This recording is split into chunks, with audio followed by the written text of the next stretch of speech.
আসসালামু আলাইকুম বন্ধুরা, সকলে ভালো আছেন? আলহামদুলিল্লাহ, আপনার দয়া ভালো আছি। তাই একটা 500 বার চাক্কা আসলো, চাক্কাটা আসলে বাদ হয়ে গেছে, তাই নতুন চাক্কা লাগাইবো। তাই প্রথম বিটটা চাপ দিয়া বিটটা নামাইলাম, তাই দ্বিতীয় বিটটা চিপ দিয়ে নামাইলাম। নামানোর পর এখন অটো বেশিকে উঠাইলাম। উঠানোর পর এখন আবার আপনার লকের ভিতরে এবার চারদা বাজাই দিলাম। বাজানোর পর এখন আবার আপনার চাপ দিয়া বিটটা উঠাইলাম। উঠানোর পর এখন আপনার টিউব তোলা, তো তাই টিউবটা টাইনা বাইর করতে আসছি। এখন টিউবটা টাইনা বাইর করা শেষ।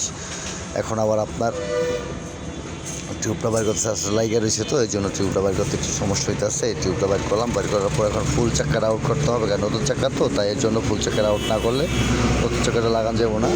তাই যে এখন আবার নতুন চাক্কাটার ভিতরে পাউডার দিয়ে দিলাম, কারণ পাউডার দিলে কি আর টিউবটা লাগে না, এর জন্য আর কি টিউবটা নষ্ট হওয়ার ভয় থাকে না, এই জন্য পাউডার দিয়ে দিই। তাই পাউডার দেওয়ার পর এখন আবার ভিতরে সাবান পানি দিলাম, সাবান পানি দিলাম, পিছল হয়ে গেলো। পিছল হওয়ার পরে তারপর আপনার টিউবটা সেটিং করলাম।